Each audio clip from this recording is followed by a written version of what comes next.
experience was the first attempt to offer a written guide through the startling disjunctions, visionary vistas, disorienting droops into egolessness, and surges of ego inflation reliably induced by the ingestion of a sizable dose of a hallucinogen. The collaborators have attained legendary status in the intervening decades. Timothy Leary, charismatic ringmaster of the Harvard group, was soon to become the Pied Piper of the acid generation, using the mass media as a pulpit to proclaim his dicey message of turn on, tune in, drop out, before he fell into disgrace and disrepute. Richard Metzner went on to have a long career as a scholarly and meticulous advocate for the visionary experience, writing books such as Ayahuasca, Human Consciousness and the Spirits of Nature, and The Unfolding Self, Varieties of Transformative Experience. Richard Alpert made the archetypal journey to India, where he found his guru, forsook LSD for yoga, and successfully rebranded himself. As Ram Dass, he has guided and inspired several generations of Western seekers. By the time of the writing of the psychedelic experience, Leary, Metzner, and Alpert had abandoned the traditional methodologies of the social sciences for the intensive pursuit of mystical revelation and personal liberation. This change in focus happened in an extraordinarily compressed period of time. Leary's first psychedelic trip on psilocybin occurred in Mexico in 1960 as he approached his 40th birthday. Returning to Harvard, he changed the subject of his research from interpersonal communication and what he termed existential transactions to an exploration of the possible uses of psychedelics for transforming personality and behavior. He launched a project in which prisoners were guided through psilocybin sessions to see if this would affect their rate of recidivism. At the same time, he gathered a circle of graduate students and like-minded professors around him in Cambridge, where they explored mushrooms and LSD together on a regular basis. The cult-like euphoria created by this investigation began to alienate the Harvard establishment. Ignoring the novelist Aldous Huxley's prudent warnings that the only attitude for a researcher in this ticklish field is that of an anthropologist living in the midst of a tribe of potentially dangerous savages, Leary seemed to revel in defying convention and attracting attention to his antics. His increasingly erratic behavior led to reprimands and eventual dismissal. The Harvard coterie relocated to the Millbrook Mansion in upstate New York, continuing their intellectual inquiry into the liberational potential of psychedelics. The scene was dubbed the Crypt Trip by Ken Kesey, who drove his magic bus of merry pranksters from the West Coast to Millbrook for a brief and famously uncomfortable summit. The rediscovery of psychedelics in the late 20th century caused shockwaves because the modern psyche had been cut off from the direct access to revelation formerly possessed by the shaman and seer. Before the explosion of interest in the subject during the 1960s, direct visionary gnosis and shamanic techniques of ecstasy had been exiled and suppressed in the West for many hundreds of years. The witch hunts that took place during the Middle Ages launched a devastating assault on the last vestiges of indigenous shamanism and the orally transmitted knowledge and use of vision-inducing plants throughout Europe. During the era of colonialism, Europeans sought to annihilate the traditional wisdom of those they conquered. Possessed by the hierarchical framework and transcendent ideology of Christianity, the Europeans crusaded against any and all representatives of the archaic worldview that knew second sight, visions, and prophecy to be crucial aspects of reality. With the rise of the modern scientific method, the only form of awareness that was seen as valid was empirical, rational, and materialist. Anything else was grist for romantic poetry or faint fever dreams. As Harvard psychologists, Leary and his cohorts had high status and a role in maintaining the smooth functioning of the American machine. In the 1950s Cold War era, American psychology was biased toward naive behaviorism, prioritizing the objective and observable over the subjective and psychic. It is not surprising that the psychedelic trip, revealing multitudinous levels of awareness and secret domains of psychic activity, would have detonated within this mindset with such tremendous implosive force. "We're all schizophrenics now, and we're in our own institution," Leary proclaimed in the wake of his first mushroom trip. Wisdom, of course, is easier to obtain in hindsight. In hindsight, it is easy to see that it might have been prudent for Leary and his coteries to wait a number of years before proclaiming the psychedelic experience in itself as a fast track to enlightenment, whatever that is. They might have restrained themselves, observing the longer-term effects of psychedelic use on themselves, their work, and their relationships. They might have seen the strategic value in maintaining their Ivy League connection and pedigree, even if it meant radically slowing down their experiments. Unfortunately, the psychologists also had no background to prepare them for their sudden shift into expanded awareness. Previously, their access to altered states had been through alcoholic inebriation, and the binge drinking, endemic to 1950s professional life, was as contractive as psychedelics were expansive.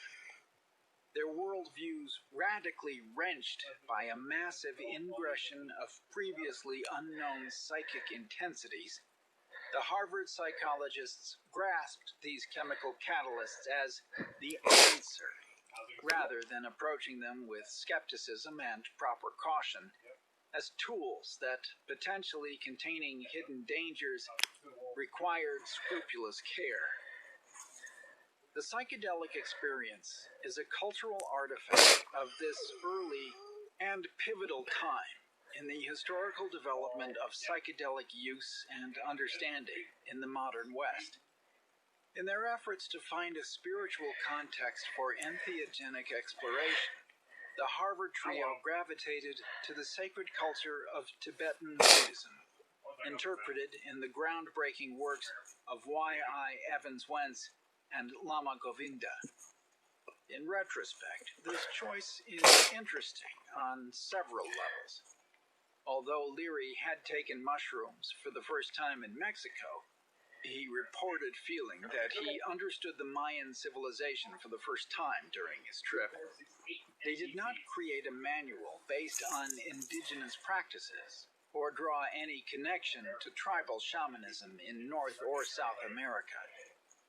Instead, they chose to contextualize the hallucinogenic journey in relation to the wisdom tradition of Tibet, which must have seemed far more distant in 1962 than it does today, when many Tibetan lamas have migrated to the United States. The Dalai Lama is a household name, and thousands pursue Tibetan Buddhist practices. Once again, a more cautious attitude might have mitigated the dangers of superficially appropriating the highly developed spiritual technology of a remote civilization. This quick grafting of entheogenic exploration onto Tibetan Buddhism could be seen as reflecting the absorptive ethos and narcissistic emphasis of our American mindset, which tends to see all other cultures and resources as fodder to feed its experience, material desires, and knowledge base. This manual may have helped to create a long-running rift in the spiritual culture of the modern-day West between followers of Buddhism and yoga on one side, and advocates of shamanic experimentation on the other. Although many Western Buddhists discovered the validity of expanded states of awareness through early psychedelic journeys, entheogenic use is frowned upon in traditional Buddhism and in modern adaptations of Eastern disciplines. The philosopher Ken Wilber draws a distinction between the experience of temporary states and the development of permanent traits.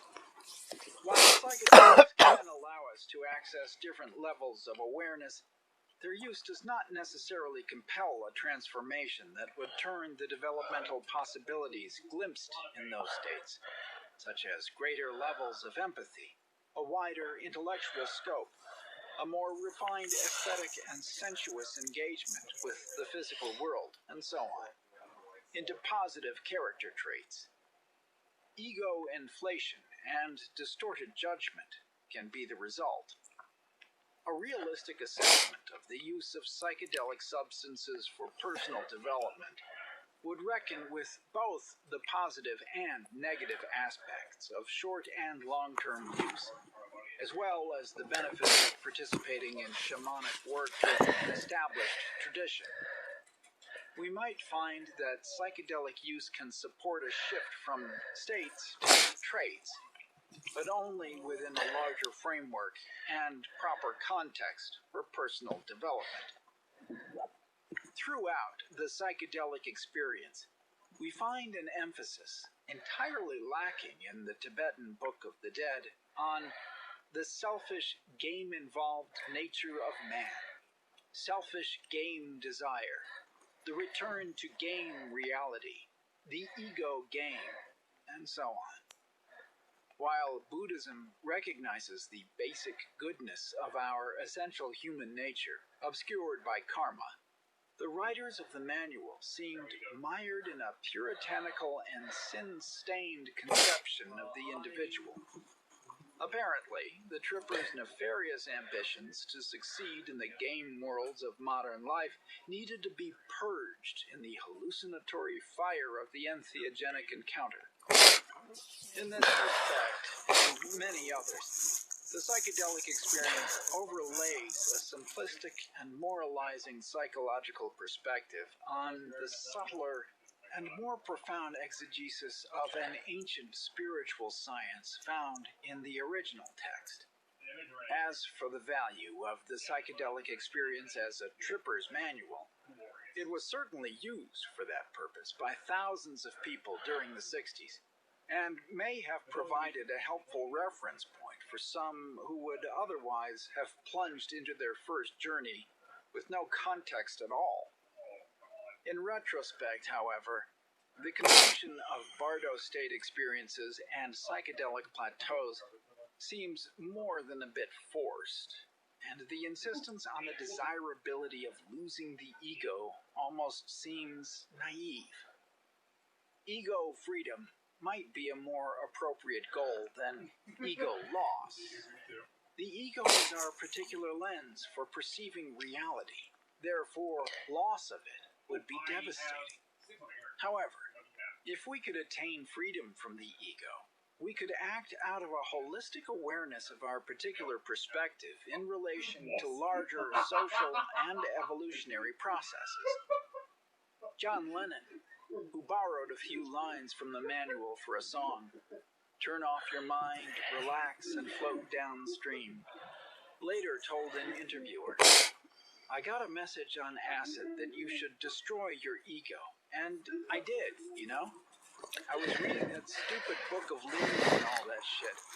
We were going through a whole game that everyone went through, and I destroyed myself. I destroyed my ego, and I didn't believe I could do anything." The psychedelic era of the 1960s could be seen as an attempted mass cultural voyage of shamanic initiation. Because our culture lacked the proper frame of reference and background, as well as elders and wisdom keepers who could guide the process, The effort reached a certain point and then short-circuited. Cultural figures like Leary and Lenin were thrust into the role of psychopaths, although they had not undergone the types of rigorous training demanded of shamanic candidates in traditional cultures. By the end of the 1960s, mechanisms of social repression, such as the Nixon-instituted War on Drugs, which continues today, incarcerating millions of nonviolent users of interdicted substances, had kicked into gear. The movements of personal liberation made permanent changes in Western culture, but the initiatory process remained incomplete. 40 years after the Summer of Love, it is possible that our culture is on the cusp of undergoing a second, much deeper phase of this initiatory journey. As the pioneering psychedelic chemist Alexander Shulgin has pointed out, the idea that the Earth moved around the sun was radical heresy at one time. A century later, it was a commonplace truism. The prospect that the inner exploration of consciousness with psychedelics might be recognized as, in itself, a positive and worthy endeavor is another radical heresy that may be seen as self-evident in the future. Rather than collapsing into anarchy, a civilization that supports the adult individual's right to utilize these chemical catalysts for self-discovery and spiritual growth. What's up? Oh. Mature and stable state. Okay. Much of the anxiety and negative Hello? conditioning around the subject Hello? could be dispelled with What's up? logical argument based on evidence for the relative safety of psychedelics, What's up? especially natural ones, compared to other drugs. The point is not that everyone needs to take psychedelics, but that the minority of people who find themselves compelled to make this exploration could be permitted to do so. There has been a huge evolution in our knowledge and use Okay, love you. of psychedelics over the intervening Alright. decades. Okay. Curiosity and Bye. increasingly sophisticated Why'd she do knowledge this? base on the chemical and psychological mechanisms and spiritual value of psychedelics is supported by a cottage industry of books on the subject, ranging from the chemical recipes from They're in North Carolina.